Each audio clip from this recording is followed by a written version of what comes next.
Hey, thanks for stopping by. My name is Brandon. Six Flags has sent out private surveys to park guests, gauging their satisfaction and gripes with the various parks. Contained within these surveys were concepts for future ride additions.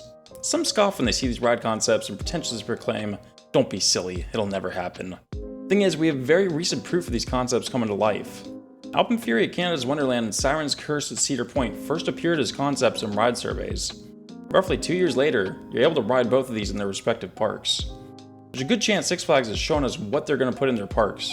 I'm here to share that information with you. We're starting big here with a Giga coaster. This ride model is reserved for the highest tier of the Cedar Fair parks, and King's Dominion. It appears this will continue to be a status symbol addition as it is being proposed for one of the best legacy Six Flags parks, Six Flags Great America. It's interesting to note here that Orion uses the reference photo for the survey. At the same time, the text refers to the ride as record-breaking, but does not specify which records. This edition could become the crown jewel of Great America's impressive lineup, but it'll all come down to the scale of the ride. The knock on the various coasters in the park has been that, save for Raging Bull, they all tend to be shorter in length. If something like Orion were to be built here, the enthusiasts will continue to harp on this point. I think this is a great addition for the park, and I truly hope the chain goes all out with the length and layout of the ride if they move forward. The next coaster photo is of Alpine Fury. It's referred to as Launch Coaster. Alpine Fury was an excellent addition to Canada's Wonderland that immediately became the #1 coaster at the park for most people. The manufacturer's premier rides, who are mostly known for their clone Skyrocket 2s, such as Tigers at Busch Gardens Tampa. This project was by far the most ambitious the company's ever taken on. It was an overwhelming success.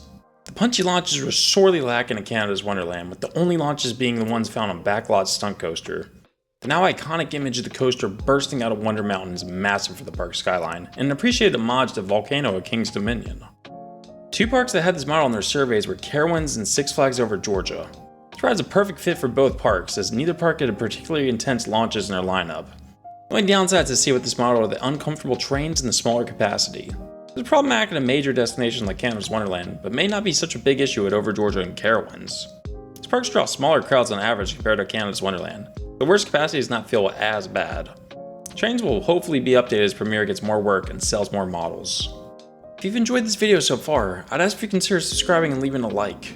We're a new channel that's trying to grow, and our goal is to hit 1,000 subscribers by the end of the year. We would greatly appreciate your support. I recommend enthusiasts shield their eyes to avoid being triggered by the next two options. First option is a dive coaster from the manufacturer Boring and Mild, or B&M for short. Jokes aside, I've always been a huge fan of Bolliger and Mad but their newer attractions have not received much fanfare. Using a picture of Iron Menace is not doing this option any favors. Dive coasters are becoming a dime a dozen, unless it's a monster like Tormenta. I really think there are better options out there. Second option of this pair is a B&M wing coaster. I prefer this option to dive, as I find the model to have a nice flow and the theming and near misses are often pleasant. Raptera is the example used for this survey, which is nice given the launch is one of the best moments on these coasters. It's not a terrible addition, but I still think there are better models to be considered when adding something on this scale. These two options were presented for Carowinds and Six Flags New England. New England has some bonus information that makes this addition a little more tempting. One of these two models would be installed as a front gate coaster. Fitting enough, Gatekeeper at Cedar Point was used as the example photo for this option. Provided all of this, I don't personally want to see either option at Carowinds, but think a wing coaster would look great as the front gate coaster at Six Flags New England. Coming up next is a bizarre amalgamation from everyone's favorite manufacturer, Vekoma. This strange coaster is referred to as a suspended thrill glider. You sit leaning forward similar to Tron, but you're also suspended below the track like on an aero suspended coaster. This should provide a very unique ride sensation with incredible views to match. One of these is currently being installed at Six Flags Magic Mountain and will hopefully be seen gliding over the edge of the mountain in mid-2027. This will likely be the successor to Ninja, as it seems aero suspended coasters are reaching the end of their service lives. It's worth noting that Cedar Point had this as one of their options, and this park also has an aero suspended coaster. Six Flags Mexico and Six Flags Discovery Kingdom also had this as an option, which would provide a needed family coaster for both of these parks. Safe to say it seems like the chain might be big on this model if the installation of Magic Mountain goes well. Continuing with the Vekoma, we have their much acclaimed family launch model. This model has been a massive hit at each of the parks it's been installed at. 39-inch height requirement is one of the most accommodating in the industry, which is great for young thrill seekers. It's remarkable that such an accommodating coaster manages to have punchy launches and a varied layout. At Dollywood, some prefer the family launch there to the wing coaster at the same park. Six Flags has already jumped on this model with the introduction of Werewolf Gorge for Fiesta Texas in 2027. This was a massive need for the park as it had many thrill coasters for taller guests, but almost no coasters for guests 42 inches and under.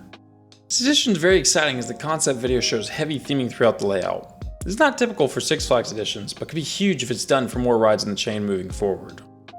This is an option at Cedar Point, Carowinds, King's Dominion, and Six Flags Great America. This is an absolute yes for me as I think almost every park can benefit from this model, especially a park like Cedar Point that leans heavy on larger thrill coasters.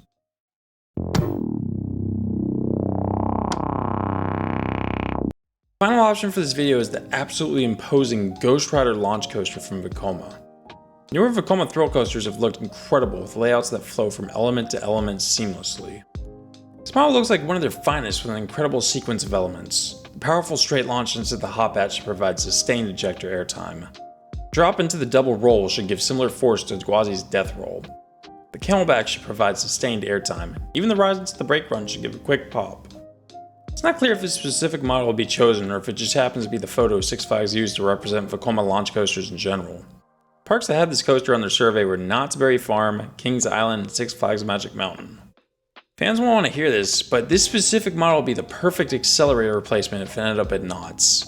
For the other two parks, Ghost Rider would still be awesome, but I'd love to see full custom layout Vekoma launch coasters. These are two of the top parks in the chain, and their coasters should be as unique as possible. I hope you enjoyed this breakdown of potential rides coming to Six Flags parks. If you enjoyed this video and found it informative, I'd ask again for you to consider subscribing. Let me know which of these concepts you wanted to see most in the comments below. This is only half of the advertised attractions, and I'll be releasing a part 2 with the rest of the coaster models. Thanks for watching. I look forward to seeing you again.